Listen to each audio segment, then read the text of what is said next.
Good evening, everybody. I wanted to just take a moment to welcome anyone that is here as a new member this evening. So is anyone here for the first time as a new member? Oh. Okay. Surprise.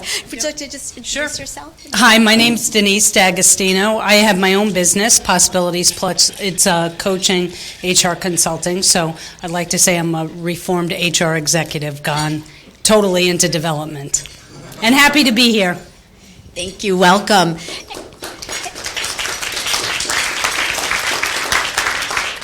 Are there any other new members? And hopefully I won't catch you chewing this time. Anyone else? Okay, all right. And I will just mention as well, as most of you know, I oversee volunteer coordination for the chapter, and we're always looking for new volunteers. Our current list of opportunities is on the resource table, so if you'd like to dedicate some time to ASTD, to our chapter, we would love to have you, and I'm the main contact, so just pick up that form on the way out and you'll be all set. Thank you.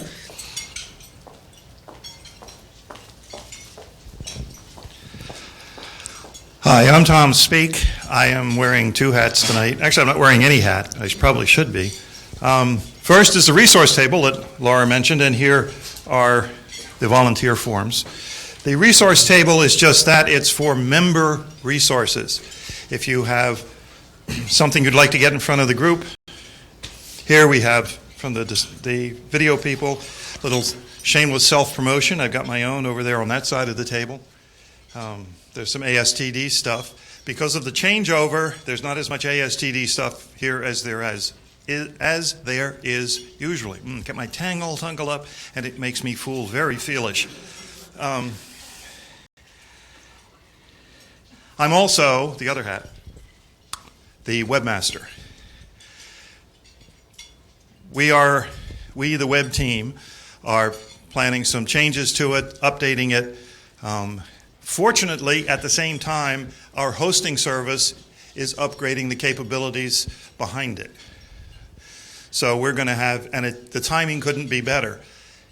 They're going to upgrade their stuff the end of June. Our last meeting is in June. We really probably don't need the website until registration. If you do need it, be aware it might be changing. We will have a hard outage for those of you that might happen to be up at 4 o'clock in the morning on Saturday, June 28th. All right, it will be unavailable. Sorry, there's not much we can do about that. But keep an eye out for an email sometime this summer describing what's new, some of the changes. Don't just keep an eye out for it. Please read it when you get it. If you have anything you'd like to see on the website, something you don't like, please let us know, either at this meeting, next meeting, or send email to webmaster@astdscc.org. And that's my story, and I'm sticking to it.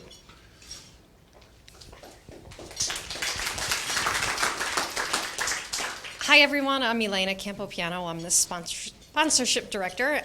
My role is to help bring vendors who are representative of our industry to our chapter to inform us of their products and services.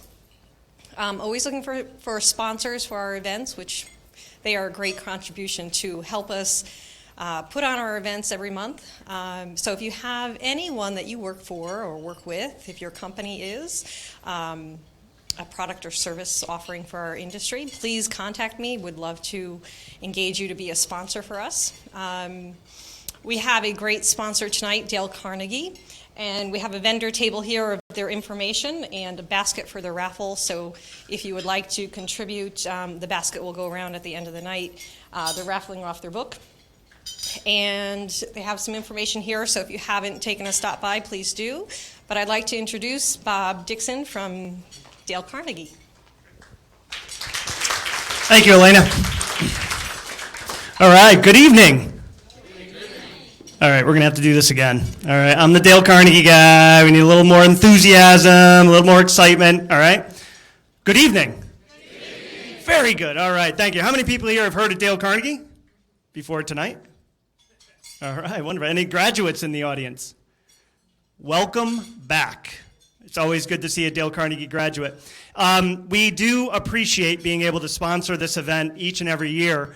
And Dorada, before you go, we're going to be putting our name in for next year. Okay, thank you.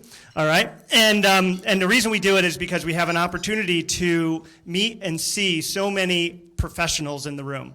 And it's our one time a year that we get to look at you and say, wow, look at the power that we have collectively in this room. And it's interesting, as I was talking to people, as I was catching up with them, and I was kind of finding out, hey, what's going on? What are the trends that you're seeing? It's very similar all across the board. We're seeing a lot of the leadership development and engaging employees. And we're finding that all the way across. And it always hits home why we need it so badly and how important learning and development is to the organizations that we service.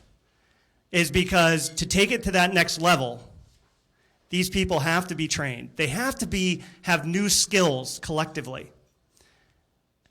And so as we're going along, we're finding that it's more important now than ever before. And so I'm proud to be part of that group with you as a learning and training development professional. And I want to thank you for allowing us here at Dale Carnegie. Once again, we've been almost 100 plus years, 102 years we're going on right now as a learning organization and servicing the globe at this point. But for our organization, we service Litchfield, Fairfield, New Haven counties as Dale Carnegie Training of Western Connecticut. And if we can do anything for you or help you out, please let us know. And we look forward to the panel just like everyone else. And congratulations and good luck to you. And thank you very much.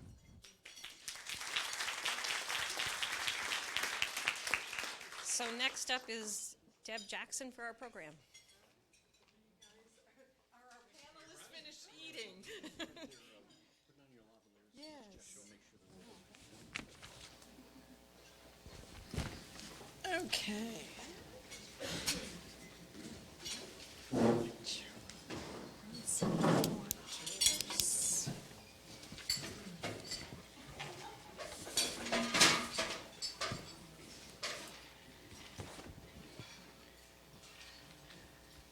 right. I'm just going to stand here. You can stand there. Keep eating, everyone. Give you a couple minutes here.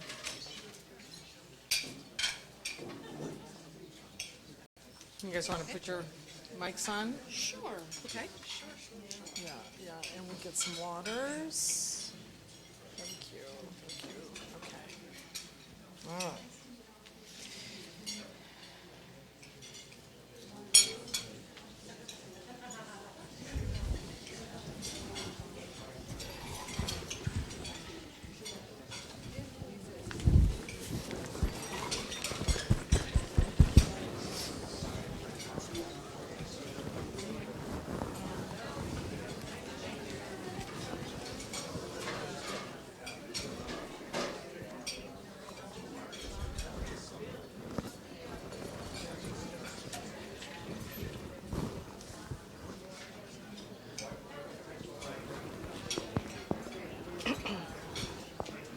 You have a green light, I have a red light. If that matters. So you're going to use this. Is red okay? Okay.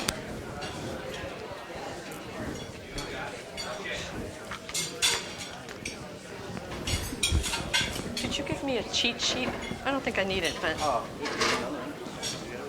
So, thanks. Okay. Good to see you.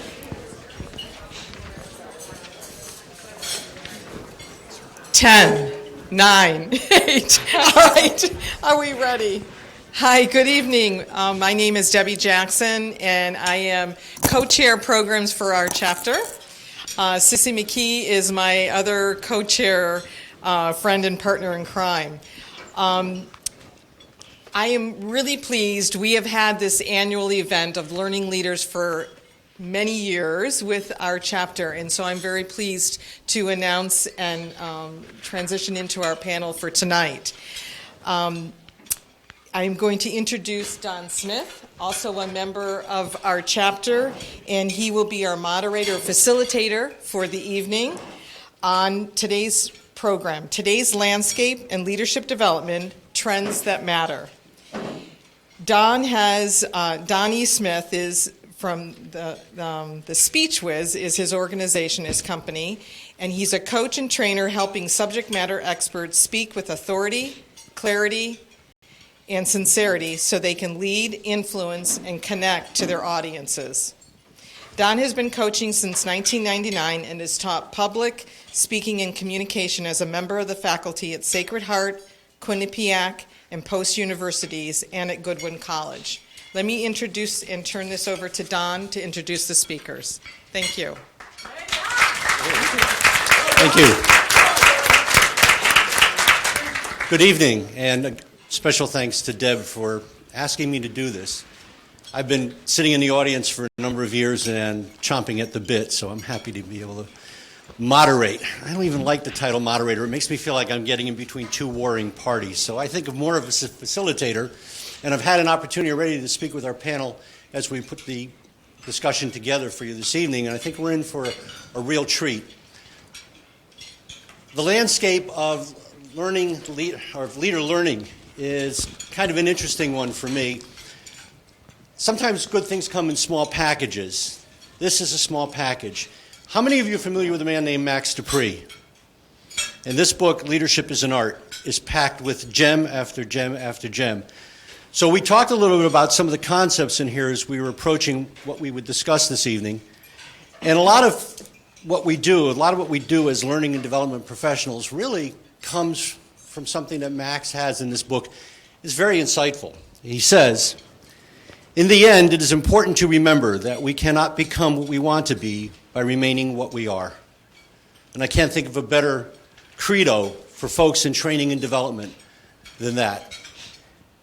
So I have a great panel in front of me this evening, and we're going to be discussing some areas that are really interesting: leadership development, emotional intelligence, and workplace culture. And one of the things that Max Dupree says is the first responsibility of a leader is to define a reality. The last is to say thank you. In between the two, the leader must become a servant and a debtor. As training and development professionals, we have three people who carry the debt for their organizations, and I'd like to introduce you to them. First one is Betsy Canali. When I first asked her, what led you to your career in learning and development, she said, OD, leadership development and learning, have always been a part of my HR work, but in the last decade, opportunities became available for me to focus on this aspect almost exclusively. The first opportunity arose at HealthQuest following a corporate restructure that would include a startup function to build a leadership pipeline, learning center, and develop a culture of lifelong learning. Please welcome Betsy Canali, Director of Organization Development and Learning at Greater Hudson Valley Health System. Thank you. Betsy, can you share some things about your organization with us? Sure. I'd be happy to. Can everybody hear me? I'm a red light and you're a green light, but I feel like I'm projecting, okay. Okay, well, first of all, thank you for not calling me Elizabeth. I feel like I'm not in trouble now that you called me Betsy, so thank you. And it's just so nice to see some familiar faces out there as we begin. So Greater Hudson Valley Health System is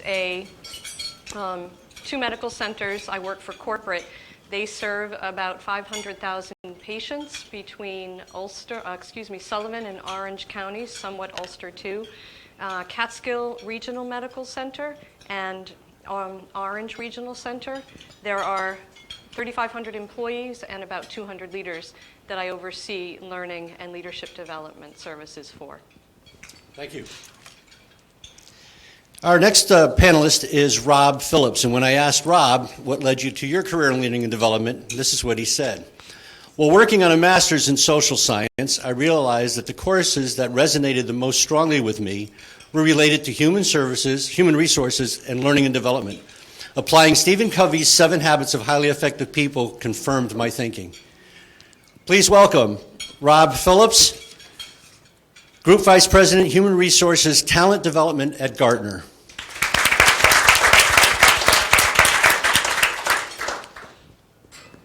Can you tell us, just a little bit about your organization? Gardner. How many of you guys have computers, use computers? So all of you guys should be our clients, right? Because we actually provide IT research that people can use to actually make better business decisions. So it's kind of a neat business. I have a small team, so there's just 5 of us on our team around learning and development. We also have it in the businesses. They do kind of functional training.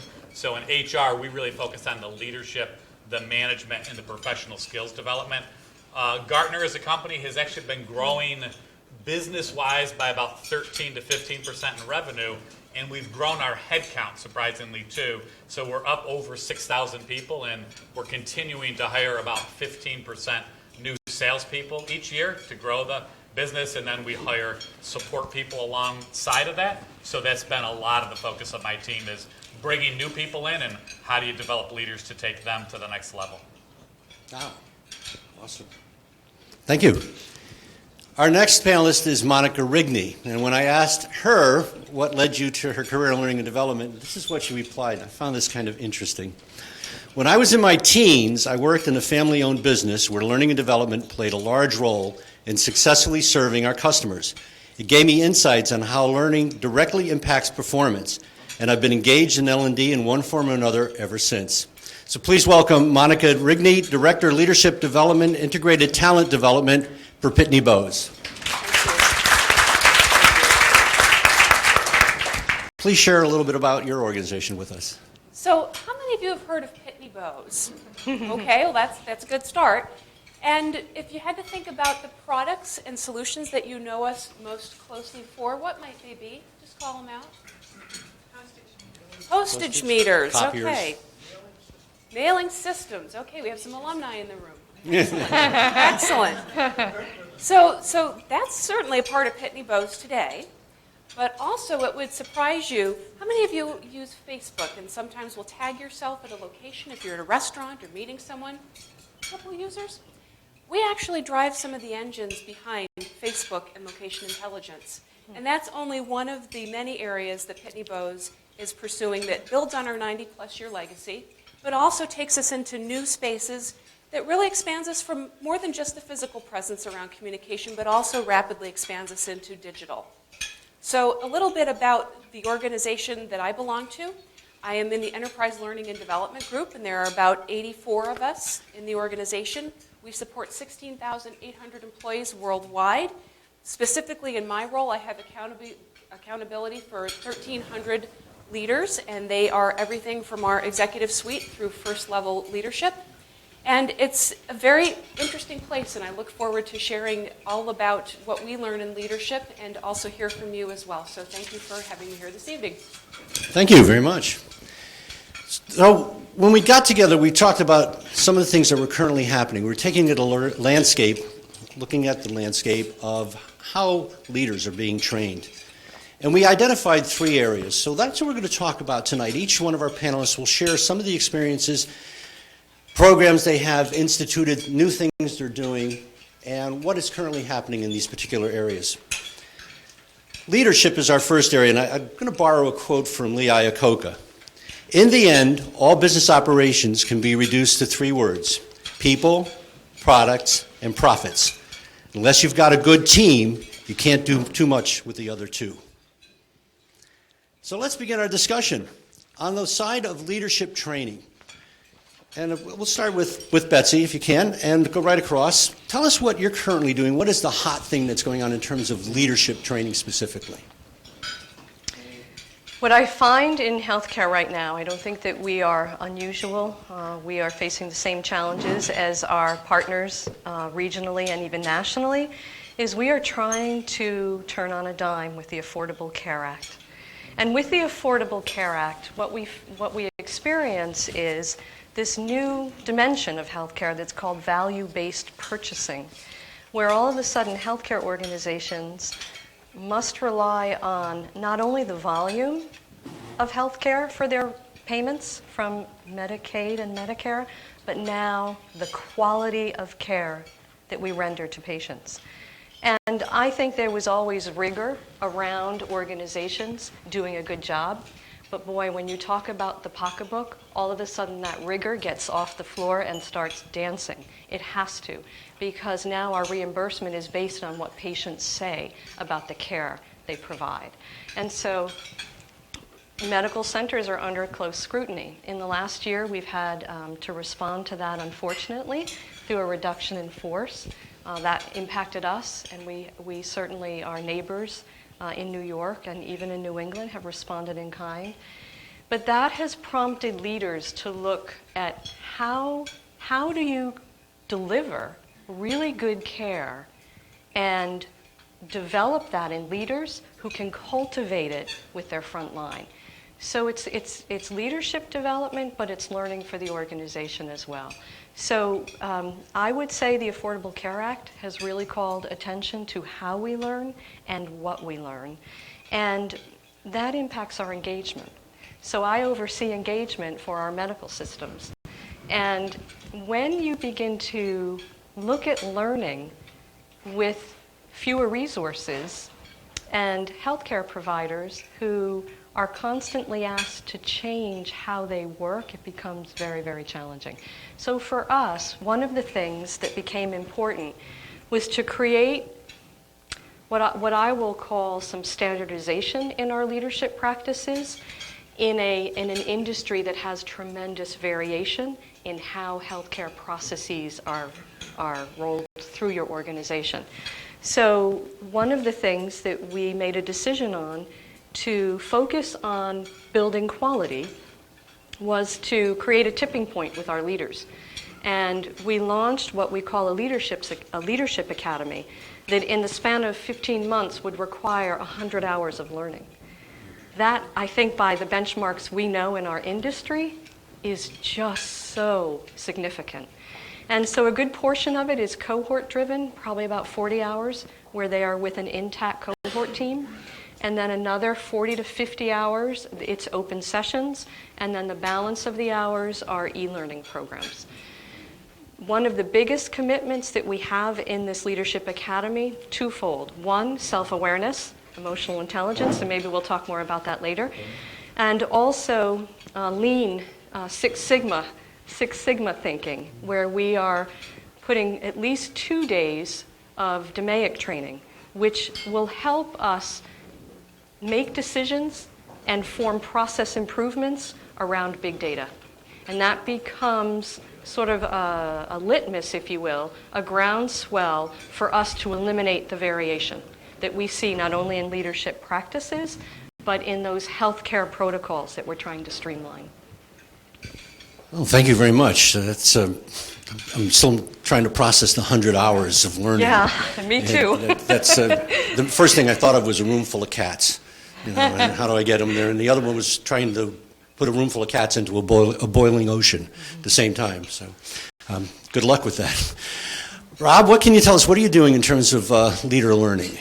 Yeah, so leader learning, I mean, I think it really starts with knowing the business well. So I think our success has been largely driven by a team of folks who know the strategy. They know the different objectives for different business units. And we actually have an HR leader who came from the line, so she gets it. She knows how to integrate stuff that we're doing with our leaders, so it's very seamless. It's not, hey, go off to a classroom, spend a couple days doing something. The stuff that we're doing is really totally integrated with the business. And if I kind of contrast that, I was at a company called Mass Mutual up in Springfield, Mass. Kind of the HR team wasn't there. We weren't linked to the strategy.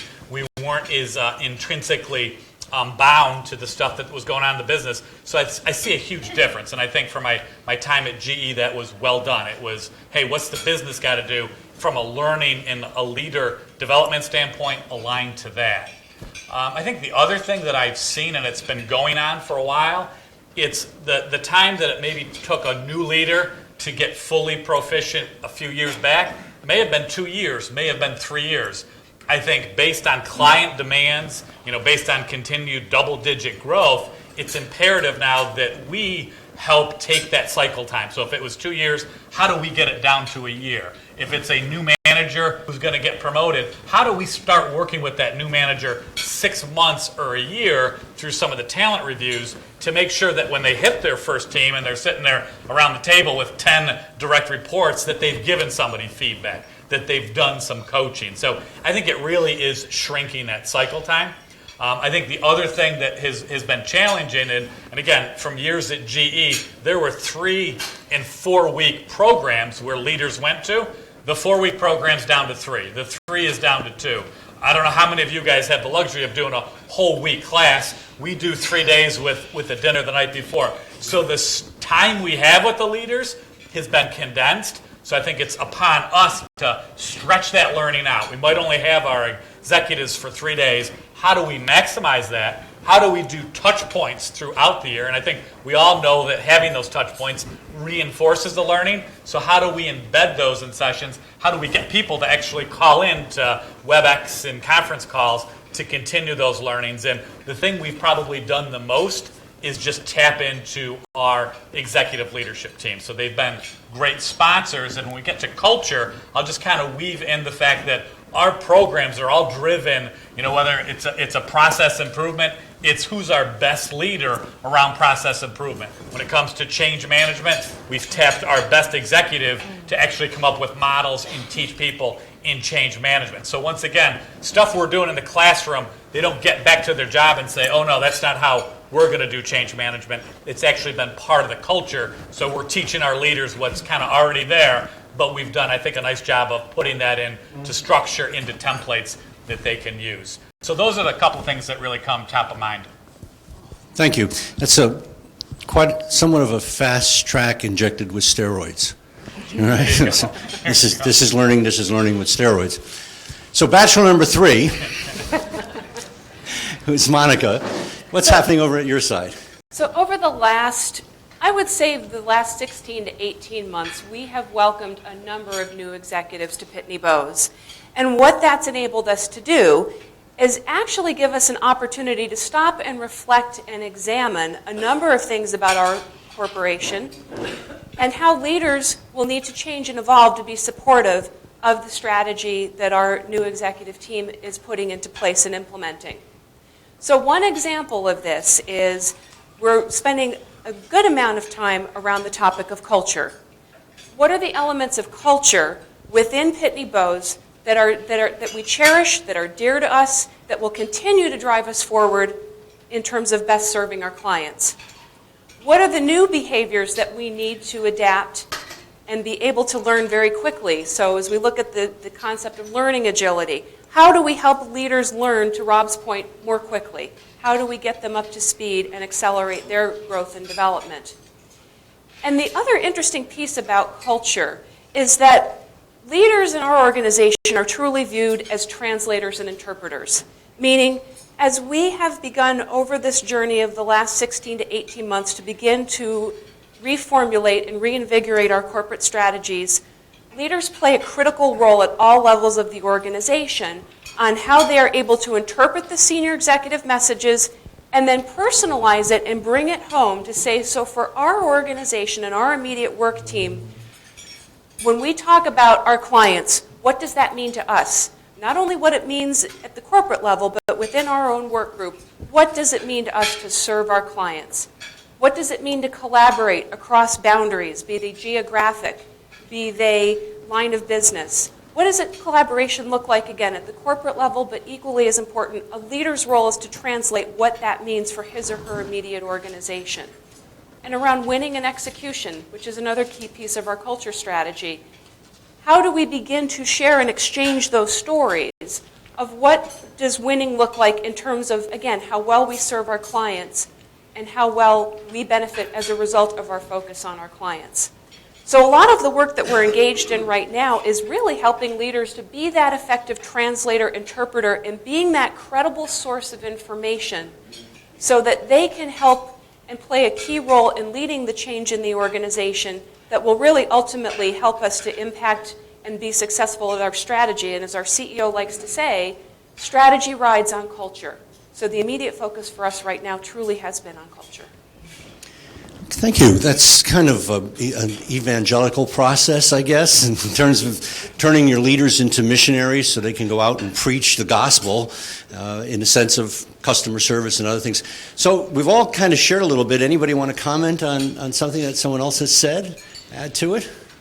Well, I'm, the 100 hours, I still sit back and we are we have a total of 5 cohorts, so we're 4 cohorts through, 1 to go.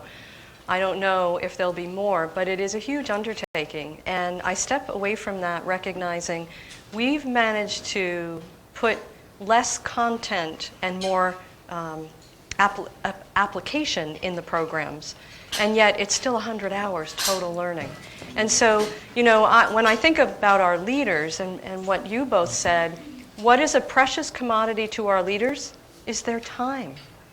And yet they are, and our CEO and our senior leadership team remains committed to this Leadership Academy to build the right groundswell of talent in our leadership ranks, to really influence, to leverage their influence so that we hit these quality metrics that we are now reimbursed upon, and yet maintain or build even greater engagement. It's a huge challenge, and I know it's not just the healthcare industry. Drilling that down to make the most use of that precious commodity, that finite time that a leader has to devote to their learning is just, I think, an ongoing challenge that that probably everyone in the room shares. So did you say Six Sigma? You were going to Six Sigma? Yes. So part of the Leadership Academy is the DMAIC, which... DMAIC, yes. Yes, so the I have Define, a tattoo Measure, that says Analyze. All I would say is Six Sigma is a lot of fun. So the other thing I'd just share is that in GE Capital, I think we spent 5 years learning. It probably took 2 years, 6, till we started to get a return on investment. You might not see that in the Jack Welch books, but we really spent a lot of time learning and trying to figure that out. Yes. So it's a good process, but it takes some work. So yes. Good. And then just one thing. So I would, kind of just echo what Monica said. What we find is when we promote leaders from within the organization, it's a steep learning curve. Probably double or triple that when you bring executives in at a high level that are external. I just think that is one area that our team has not done enough with. And whatever we're doing internally, again, you got to probably multiply that by 2 or 3x to do that for external hires. So I don't think that gets any easier. So just echo that. When you were speaking a little bit about the Leadership Academy and you think about the role that what learning can play in terms of helping leaders to make those connections is critical. Anything that we've been engaged in along those lines has really, as much as it's been about the content, it's been equally about helping those leaders build the networks across lines of business, across regions, across geographies, because that's such an important environment, because to your points, time is a very precious commodity, and in order to be successful people really need to be able to leverage effectively. And building those collaborative relationships that come through learning engagements is a wonderful way and a wonderful investment for our leaders to get that time to build the relationships and to really impact the trajectory of the organization. Thank you all. Great insights. So within all of the leadership training that you're doing, and we had discussed this, there's a component of soft skills. Leaders usually get their jobs based on their hard skills. They keep it based on the soft skills. And one of those things, and the buzzword that's come full circle, because the first time, I don't know for you, the first time I heard the term emotional intelligence was 1999. So it's taken a while for it to kind of catch hold in the marketplace. Immanuel Kant has a great quote about emotional intelligence. Always recognize that human individuals are ends, and do not use them as means to your end. And so that says a lot about how folks appreciate. One of my favorite sayings is a lot of leaders delegate, sit and wait so they can castigate, when they should delegate and facilitate so we can celebrate. And it has a lot in how you approach people, how you lead them. So let's start down the other end. Let's start with Monica this time. Tell us what you're doing in the emotional intelligence area. In terms of emotional intelligence, one of the things that, again, with the new executive team and having the opportunity to really rebuild the way that we deliver our learning solutions, in terms of emotional intelligence, it really impacts many areas that we've identified in a leadership competency model that we actually just redesigned last summer, which was actually one of the first things that our executive team asked us to do. And what was interesting about going through that process of developing the competencies is when we think about things about creating agility within our workforce, so identifying talent, moving talent, looking at development opportunities, succession management, emotional intelligence plays such a critical role in how well leaders effectively assess that talent and are able to make meaningful recommendations around talent development and that help with the individual development planning. So one of the areas that we've been investing in around emotional intelligence, believe it or not, comes in an area that was identified through a leadership competency assessment we did recently. And it has to do with this whole area and concept of working across boundaries. They could be global boundaries. They could be, again, working in a matrixed environment. But in order to be successful, one of the things that we've learned is that you need to be able to have that empathy and that self-awareness and to recognize how you present to others, being able to really be able to empathize and listen from the other person's viewpoint, which if we use the term emotional intelligence, a lot of leaders might say, well, I've heard that, it's a popular term. But when you put it in a business context of in order to be successful in partnering on an enterprise solution sale or being able to partner on looking at operational efficiency opportunities, that's when emotional intelligence really comes to the fore. So as we've been looking at that issue, it's been probably the most powerful area, but looking at this whole issue of how do we work in this complex and matrixed environment, and how do we do that successfully? And that's where we start infusing the emotional intelligence messaging. And that's what we've been up to date. Thank you.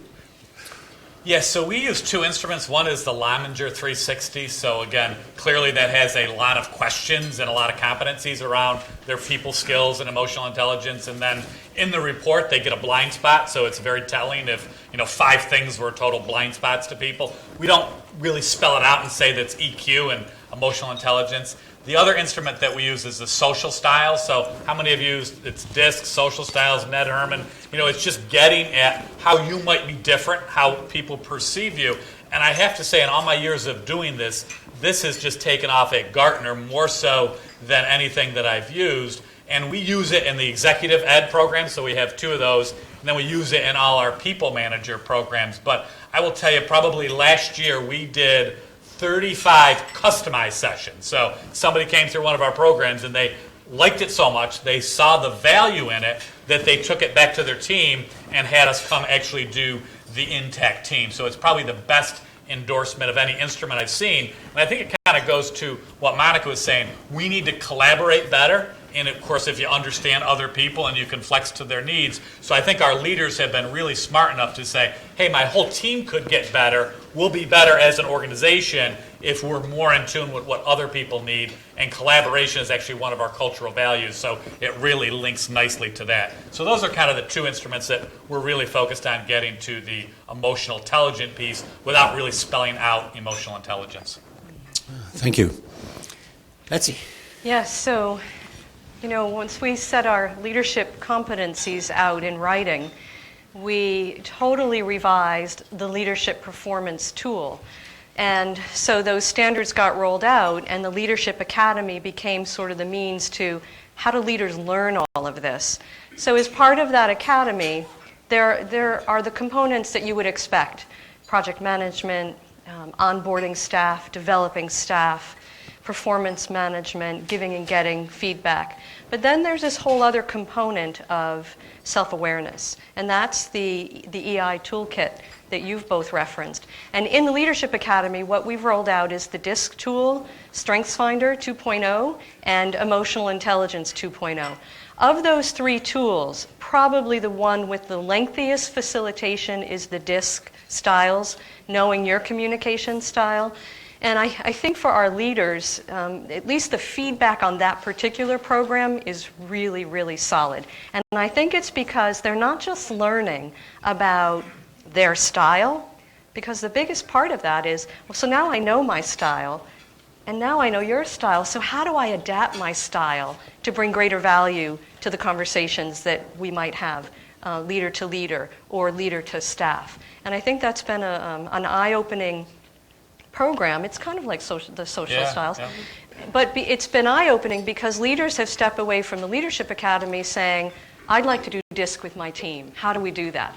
And then I'd like to roll it, so it's had a cascading effect, which is really a nice thing. But I think the leadership awareness piece, that self-awareness component, we can do all the leadership development in the world, right? We can just keep marching forward and have great content-rich programs that have high application. But if leaders aren't aware, I think we're doing that development in a vacuum. So the leadership awareness piece becomes front stage for us.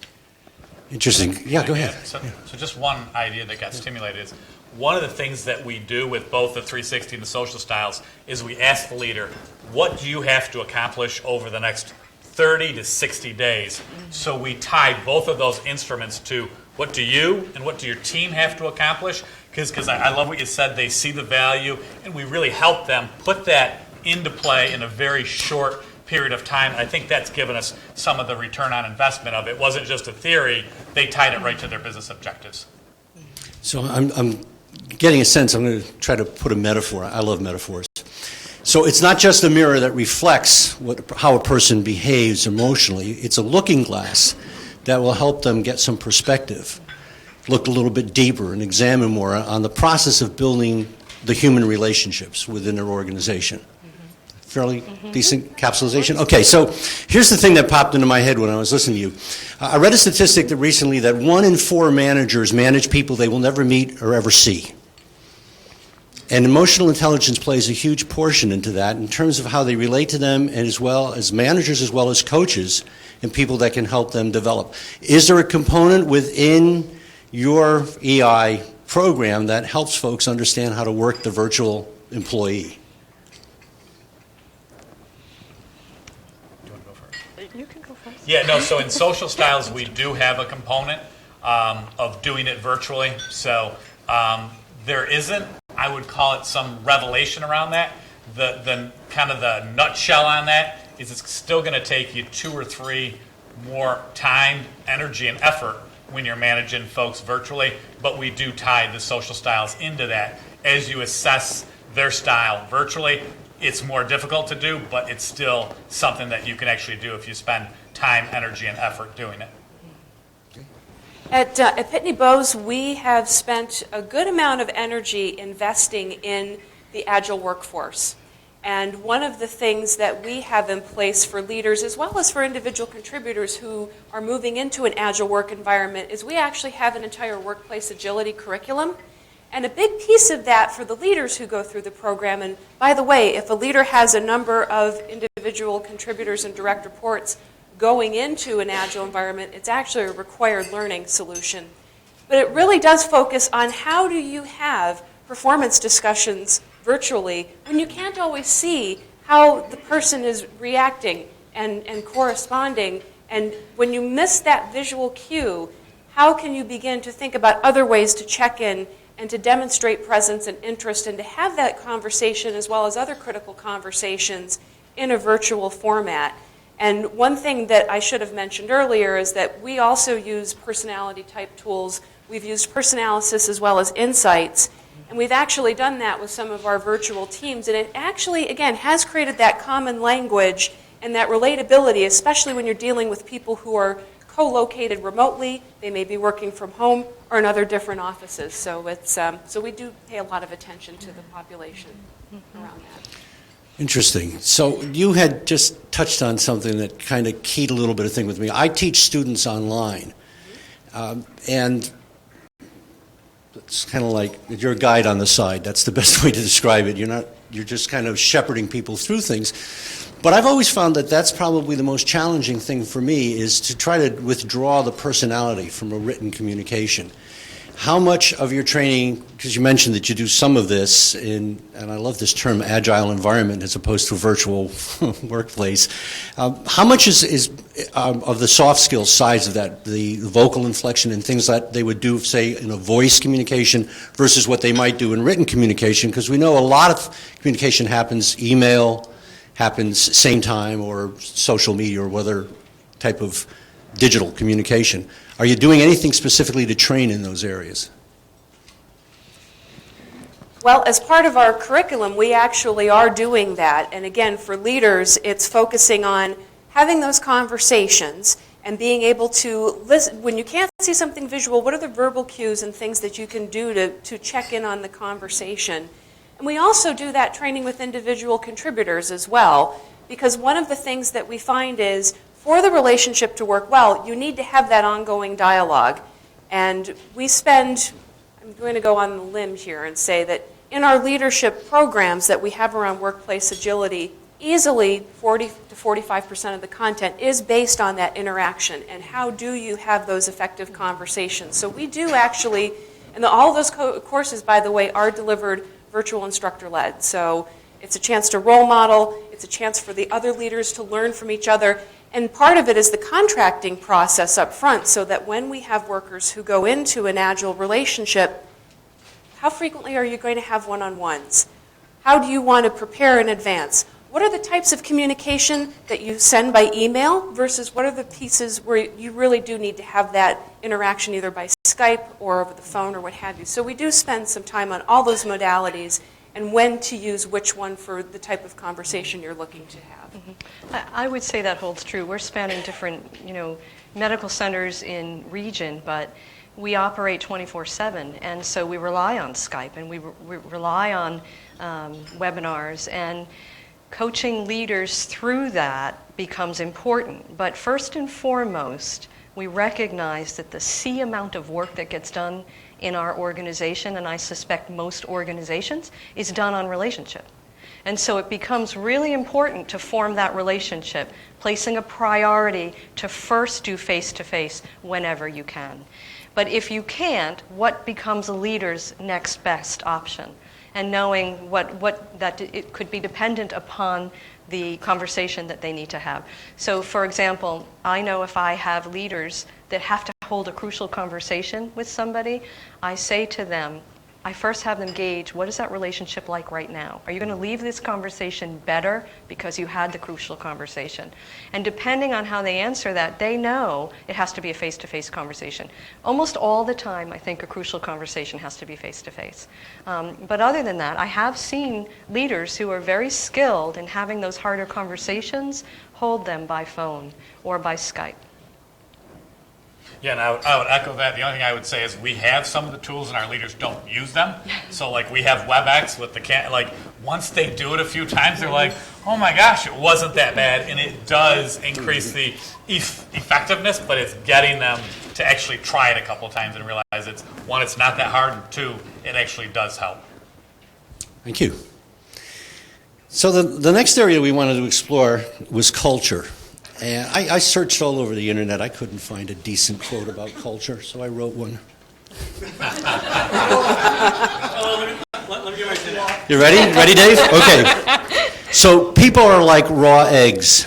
If you want them to rise to the occasion, don't beat them down, whip them up. Nice,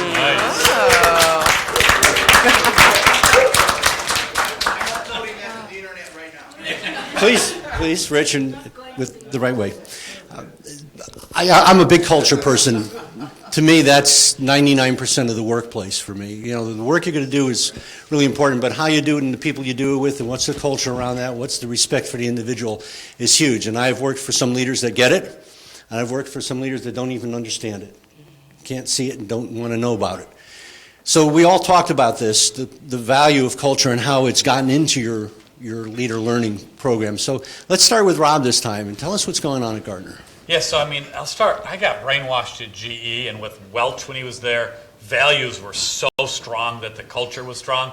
When I went to Mass Mutual, it was kind of chaos, and the CEO there realized that he had to get the right values. When he got them right, he made 50% of every associate's bonus tied on how they did against the values. So performance was 50%, values were 50%. I thought that was a little outrageous at the time. I realized the guy was a genius. And what he said is if we get people doing the right things and the right behaviors, interacting together the right way, the results will just continue to go up. So I just use that as an example. At Gardner, when I first got there, I don't know if anybody else had this experience, we had no values. Have you ever been in an organization that was valueless? right? It was scary. I was like, wait a second, we got to do this. And I give my boss credit because she's like, we're not ready. Kind of from an HR standpoint, we have to walk before we run. So there was definitely cultural values that were going on. It took us as an HR team probably about 3 years to really articulate what those were. And similar to MassMutual, our CEO was really big on the same thing. These are the right activities. If people do these activities, the results will follow. And I'm going to pick on Cheryl Smith, who was part of my team, who just got promoted into our Gardner research team. But she was instrumental in taking those values, those cultural values, once we got them, and actually tying them to the recruiting process. Before, it really wasn't something that we screened for, that we recruited for. So we got it in there, and then in our talent review that we do every year at the executive level, and we do that and cascade it down deeper in the organization. The y-axis is performance. The x-axis is our values. So, Cheryl, did I hit that right? Did I miss any key ingredients there? Because she did the work. I'm just reporting on it as the leader. So, thank you, Cheryl. Good. So those are the things that come to mind on how, and I think they're immensely important, and we teach them in all of our programs as well, just to get them into the culture, so to speak. Thank you. Betsy. So part of our mission, obviously you heard me talk about quality and raising the bar on quality so that we continue to maximize our payment system. Well, in our culture, what we adopted, and the Leadership Academy is called operational excellence. And that's kind of become a hallmark for culture building. You heard me say we're trying to create a tipping point with some of these leadership development programs. As part of our strategic plan, we have patient experience goals that we want to meet. And we measure that patient by patient, month to month, quarter to quarter. And so making sure we are hitting those metrics on our stretch goals becomes important. Equally important and on our strategic plan is our engagement strategy. We're hoping to reach the 75th percentile with engagement. Well, we all know that's got to be a quantum leap, because what do we know about our workforces in North America, right? Only 30% are actively engaged. So a big component of our culture, if we're going to be successful in lifting quality and enriching that patient experience, finite time, finite resources, how do we continue to build culture and engagement? And that's become a tall order, I think, for our leaders, but it is critical to their success and the organization's success. That's how we fulfill operational excellence. That's what we're baking into our culture, and that's part of the leadership expectation, operational excellence. You see it and you hear it everywhere. And I think for the next 15 months until our leaders get through, they'll be continuing to hear all of that. And then we'll see what we've been able to accomplish by some core metrics with both medical centers. Thank you. So as I mentioned earlier, with a new executive team, we have a terrific opportunity to begin driving the cultural messages, and I referred a few of them earlier, which are around client, teaming, and winning. And as we're right now going through a complete redesign of our leadership curriculum, and thank you to some of our partners out there for helping us do that, one of the things that we're focused on is, again, how do we look at each level of leadership from our senior executive team through our first-line leaders and build that consistency around the message of client, team, and win. And what we're doing from the leadership learning perspective is really focusing on what do those behaviors look like when you are focused on your client and your client's success. What does teaming look like? What does a win look like when we win for the client? What are the behaviors that get us there? Candidly, what are some of the behaviors that may be blockers or barriers to us being effective? So as we're looking and redesigning many of our programs right now, we are building the client team win culture messages in. And a big part of that is, again, the behaviors, those that support, and again, here's the ones that can inadvertently derail. So that's how we're building these into our programs currently. Thank you. So I'm thinking about some of the answers you had to culture, and from a leadership perspective, I see leaders as being I'm going to use the word missionary again. They're the evangelists. They have to be out there and constantly talking that culture. So outside of the fact that you've defined them, what are you doing to train the leaders to go out and do this, and what opportunities are they getting to do this? Just share what you can, whether they're big events, small events. Let us know what's happening, where leaders can share the culture and promote it. It's a great question. So, do you want me to go? Sure. So, one of the things that becomes important when we're working with leaders, particularly in the academy, is their iconic storytelling. And storytelling is a session within the Leadership Academy led by our CEO. Every day, great stories happen, but leaders might hear it, but not relay it at a staff meeting. So, or what can we do to get leaders to get more practiced about the stories that are unfolding in our organizations every day? And when we can have that happen, then a leader can begin the staff meeting with a story. And eventually, we can cultivate that storytelling with employees. So it doesn't always have to be the leader that tells a story. But for enriching so we exist to serve people. Right? That's what healthcare is. We exist to serve people. And so we believe our leaders should be servant leaders. And so storytelling becomes one lever, if you will, for them to think about the stories, think about how they as a leader can convey that story, and then where they might build momentum for staff to begin to storytell. I'm going to piggyback on that very quickly, because this has been going around now for about 5 years, the business about business stories, telling stories, and it breaks down to 3 stories that businesses should have. There should be their origin story, and employees should know the origin story. The second one is a product story, and the third one is a customer story. Are you talking about those kind of stories? I'm probably talking more about the last 2 that you mentioned. Okay, so the product story and the customer story. Mm-hmm. Mm-hmm. What's happening in terms of being able to build a culture around the origin story? Because it answers the questions, why are we in business? What's our purpose? What's our passion behind what we do? So I'm just going to add that in our onboarding, we've added that piece. So if you start in one of our 2 medical centers, you go through a program of 6 degrees of separation is what we're calling it. And you can get so bogged down as soon as you leave onboarding in a healthcare system, because all of a sudden you're up on the floor and you've got patients to take care of. So I've just hired a manager, and as part of the interview process, I asked our candidates to create a program that would help any healthcare employee, regardless of the kind of work they did, to connect our mission to the kind of work they could see themselves doing. And so that kind of is the origin story, because they have to get focused on our mission and our vision.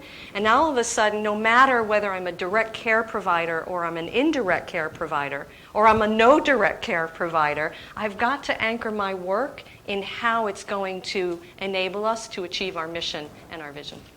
Thanks. Good.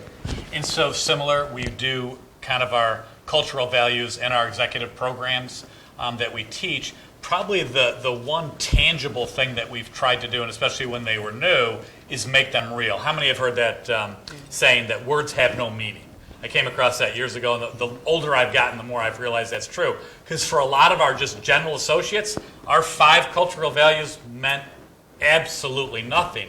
So one of the things that we would do with our leaders, either in small groups, so just them and their 7 direct reports, or 50 folks together, we've done them as big as 100 or 200 people, are say, yes, these are the Gardner 5 cultural values. Let's make them real for us. Let's make sense out of them. And let's look at where our business needs to go. What are the top 2 that we ought to focus on? And let's drill down and get those behavioral. So what am I, as part of this team, going to do differently around collaboration? What are the 1 or 2 things that I commit to doing, and what are the 1 or 2 things that as a team we commit to doing? So when we've done that, I will say that that's made it much more real for the average associate versus just the top of the house. What's interesting is to piggyback on what both of you said, as we look at the journey that we're on, we're looking at a pretty fundamental question, which is, who is Pitney Bowes? Because at the beginning, everybody called out different pieces of work that we do for our clients. But now we have a chance to unlock the entire story. So I'm kind of wish I had a time machine, because I think in 3 months from now, if we were all in this room, I could definitely share some more of how we're going on that path. But suffice it to say, the first step in that journey that we're taking our leaders and our individual contributors on is, who is Pitney Bowes? Who are our clients? What are the solutions we bring to the table? And how do we begin to look at how to leverage those solutions, whether you work in the physical mail side of our business, or if you work on the digital and emerging growth sides of our business. There's growth across the whole chain. But I don't know about you, when I go to fill out a survey and somebody said, so what industry do you belong to? Pick one. And I think about who we are today, I'm like, well, we do software, we do hardware, we do a lot of these. But to be able to get everyone to tell that story of who we are, and again, leader as translator and interpreter, our leaders have a very critical role on how they're going to translate and interpret that message so that everybody knows the boxes to check on our industry list. And that's going to be one of my measures of how successful we are at doing that. Fantastic, thanks. So here's what I'd like to do. I'm going to open it up to questions. We covered the 3 areas: leadership, emotional intelligence, and culture. Our panel is here to answer any questions you might have. We got about 10 minutes to do that. So, first question's right here. Hi, can all of you talk a little bit about if you offer any kind of training or programs on subconscious bias? That's a hot, or unconscious bias. It's a hot topic now in terms of diversity and inclusion, the idea being that hiring and promotion and talent development, whatever, the people that get selected, that get hired, that get promoted, the decision makers, leaders, and senior influencers have biases that they're not even aware of that factor into that decision. What kind of programs might you have, and touchstones or follow-up to measure impact? Sure, so we don't have one specifically. Where we touch that is in the social styles, in raising the awareness of be careful or you'll hire in your own image. And again, we link that into the recruiting and the interview training that we put our managers through, but it's not, we haven't kind of dubbed it, hey, subconscious bias, be aware of it, and we haven't taken that to a deep level, but we do touch upon it, if you will. So I would echo that. We don't have a specific program on it, but I think it's a huge component to any diversity and inclusion learning. We are ramping up on our diversity learning, and I think the impact of unconscious bias, particularly in the hiring arena, it's like a blind spot for us. You know, we unless we really learn about it, we may not be aware that there are unconscious biases. So I think there is room to be adding it in, certainly in what I see happening in our organization for upcoming diversity. Once we launch this diversity, cultural sensitivity, it will become a part of it for sure. We have done a couple of pilots in unconscious bias with our executive team. And actually, it's funny you should bring that up, because it is an area that we're looking at working with a provider to expand our offerings in partnership with our diversity and inclusion team. And along with that, within our executive education program, we touch upon a topic that I would say is adjacent to unconscious bias, which is the concept of micro inequities. So when we have leaders go through our general leadership program in partnership at the University of Virginia, we actually do have them spend about half a day on this concept of micro inequities in conversations, and to, again, heighten the awareness and to get our leaders to rethink where might unconscious bias be showing up in conversations about talent and about promotion, succession, and so forth. So we've kind of waded in a bit. More work to do, but definitely we found that there's opportunity to expand and continue to build on those programs. Thank you. I don't know, can you? Yeah, sure I can. So a couple of real quick things. One, there's some interesting linkages with ladder of inference and selected data assumptions. Second thing, one of our clients, and it's in the news, PIMCO, did a huge amount of work on unconscious bias to train every employee. Just Google PIMCO unconscious bias. It's amazing what you find on that as well. But fun stuff. Yeah. Tell us your name, where you're from. Sure. Pauline Brannigan from BI Worldwide. And my question is, you've talked a lot about culture. and a lot about values and new values in two, at least, all three of your instances. How are your leaders now communicating those through rewarding and recognizing the instances where employees are really bringing that to the forefront? Yes, so we do have those linked into our performance review. And then most of our business units, like within HR, we do it too. We have town hall meetings that are on a quarterly basis. So we use those opportunities to actually kind of highlight and give public recognition to people as well. So Pauline, we too bake them into our leadership standards and into the leadership performance appraisal tool. Sort of a second iteration for the standards. We will be rolling out new standards for all employees and changing those performance reviews.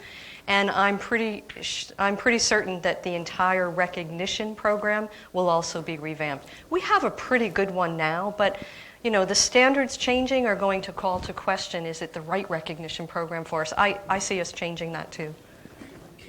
We're early days in it, Pauline. But we are looking at the same issue because, again, as you look at changing the culture, there's so many levers we need to pull. Certainly reward and recognition is one of those that has been identified, along with things like performance management, succession management, onboarding, and so forth.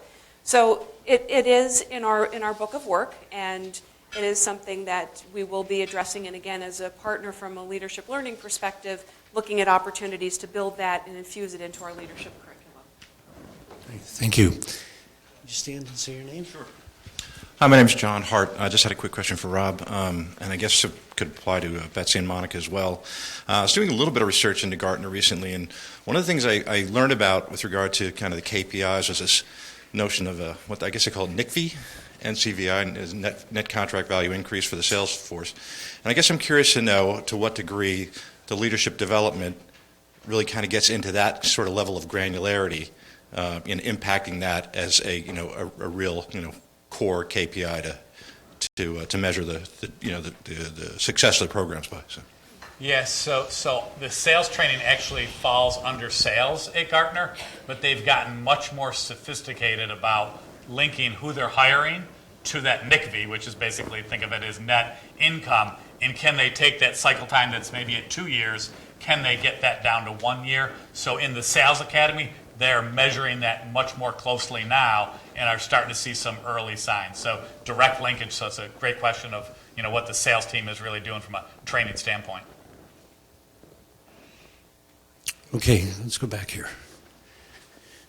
Stand up, say your name. Hi, thank you so much for sharing your insights this evening. My name is Mary Esser, and I'm interested in about the touch points that you described between various formal events and what works. How long are those touch points? Is it primarily leaders sharing with leaders as sponsors, as you mentioned, Rob, or are you having some peer coaching going on, sharing between peers? Are you using outside facilitators? What's working?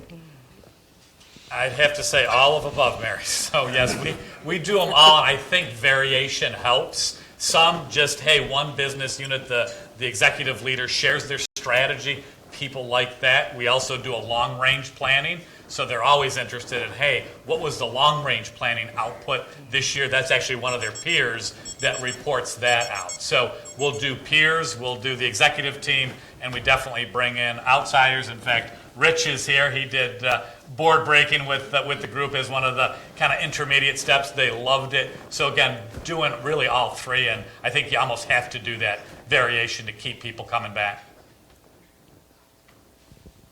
So one of the I'm sorry. No, go ahead. So one of the things that becomes part of the Leadership Academy before you graduate, you have to create a PLP, a personal learning plan.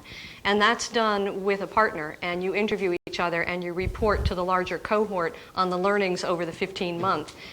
3 weeks after that, the individual learner shares that PLP with their executive, and then 3 weeks after that, they share it with their team.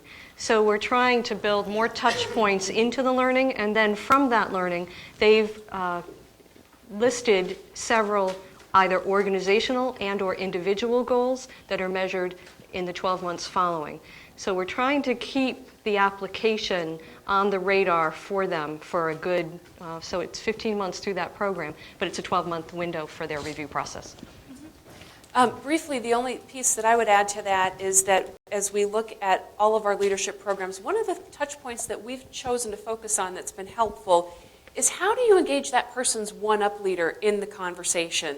So as we've begun to roll out new programs, one of the components we build up front is to ensure that the one-up leader and the participant have a conversation so that they have an appreciation for content, what the expectations are for the person coming out of the program, and then post-program, looking at a number of different touch points. It could be peer coaching, it could be mentoring, it could be engagement in an action learning project.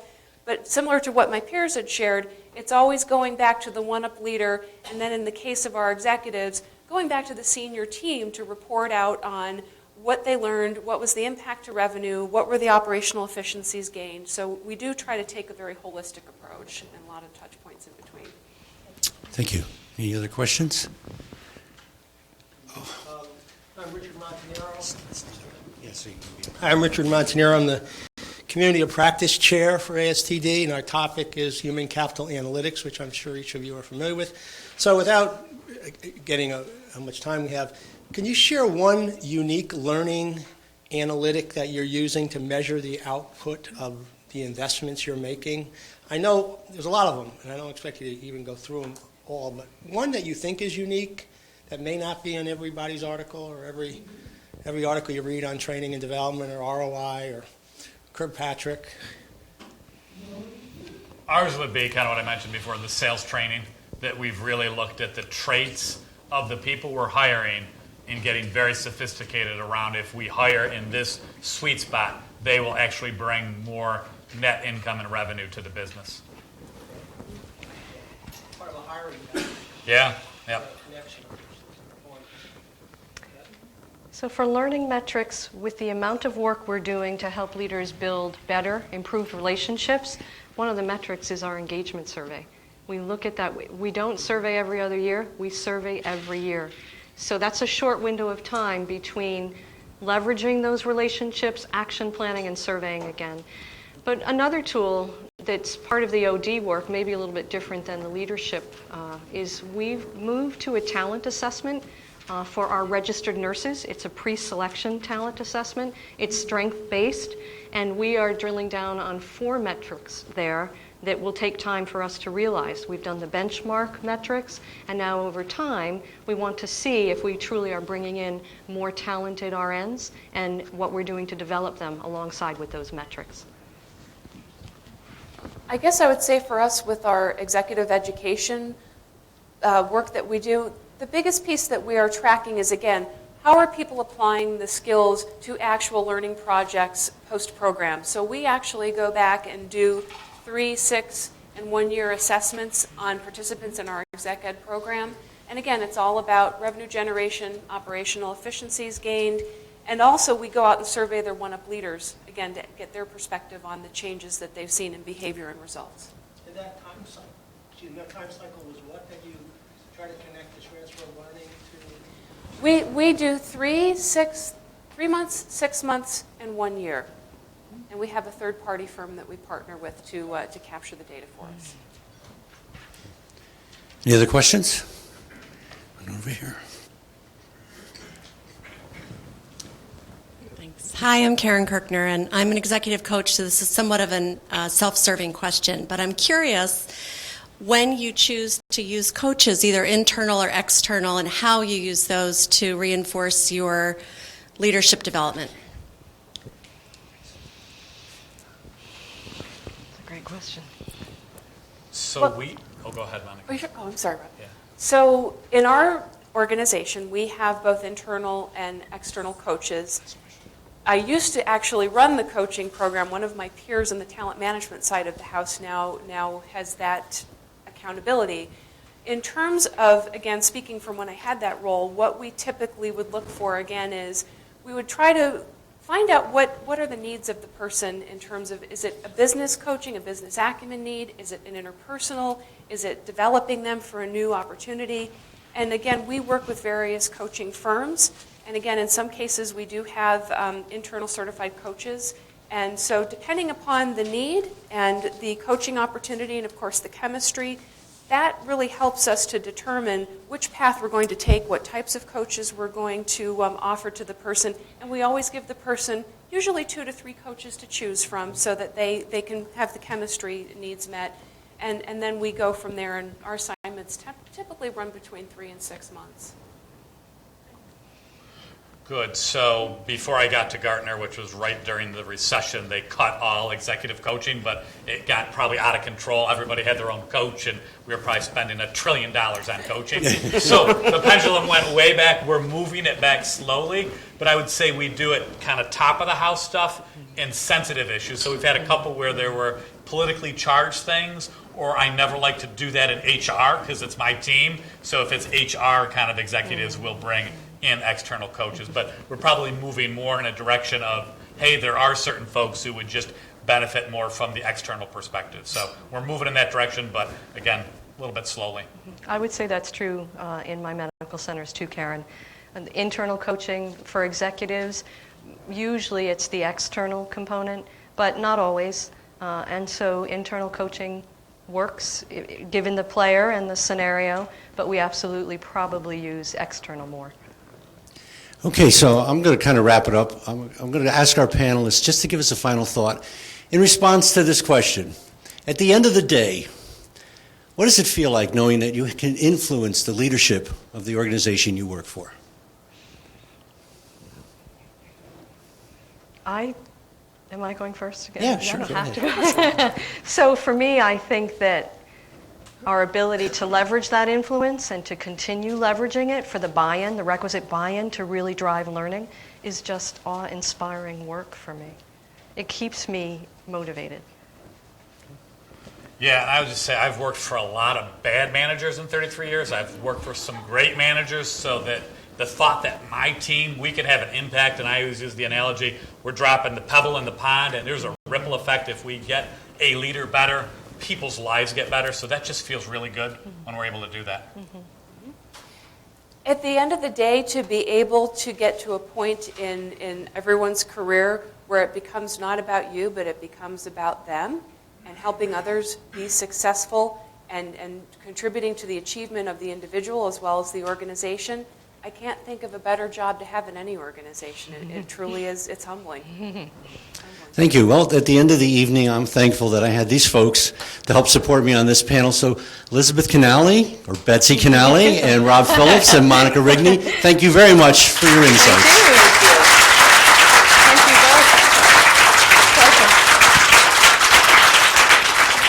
Thank you both. And a special thank you to Don for moderating this whole evening. And thank you very much. You are now released. You can go back and eat the cookies. But this was an incredible, extraordinary discussion, because there's an old saying that as soon as you become a leader or a manager, you become the subject of everybody's subordinate's dinner conversation. You have the opportunity to change the trajectory of people's lives. And so this is an idea of how we now know how to do that a little bit better. So thank you again to the panel and to Don and to Deb and Sissy who helped organize this.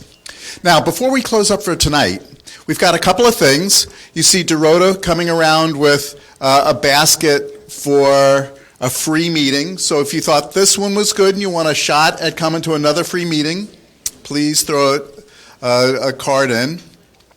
And then there's something for a thank you for Dale Carnegie. And do you have? Yeah. And in the back there is, if you see Elena, you see throw a card into the basket for a free raffle. So we'll get those things done. And then, just as a reminder, coming up June 9th is ASTD's Got Talent, and it is just a fabulous evening of people really doing what they do best and engaging the audience. One last thing that really needs to be said is a thank you for Discovery Video. They have been a partner for us. They simulcast us. And they are just James, thank you very much. Tonight we had 34 people dialing in, and so that's just wonderful to happen since we just started that in January. So from a sponsor perspective, there's 34 more people here than in the room. So just something to think about. And it's archived, of course. So if anyone wants to see it, just click on the link, and you will go to the ASTD Southern Connecticut chapter. So thank you very much. So where are we? Dorota. Okay. There's a book called Leadership is an Art. Okay, so this is for the book. And that's, oh, thank you. I have a wonderful board. They coach me all the time. So this is contributed by Don Smith, who was our moderator for tonight. And this comes to John Hart.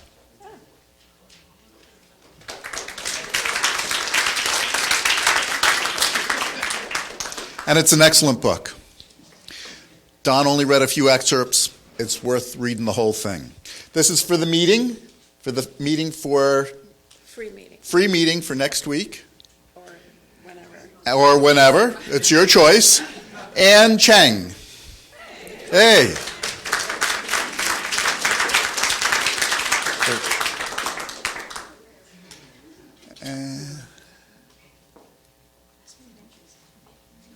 And this is for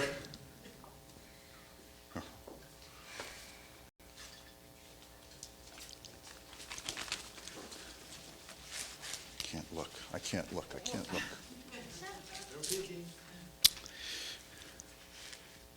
Nancy Urell. Oh. So thank you, and thank you to Dale Carnegie for tonight. Everybody, I want to thank you. Hopefully I'll see you in just a couple of weeks. And if you don't come in a couple of weeks, just dial in a couple of weeks. And thank you to the audience. You've been fabulous. You haven't asked a single question, though. You can come here and ask those. Take care. Bye-bye.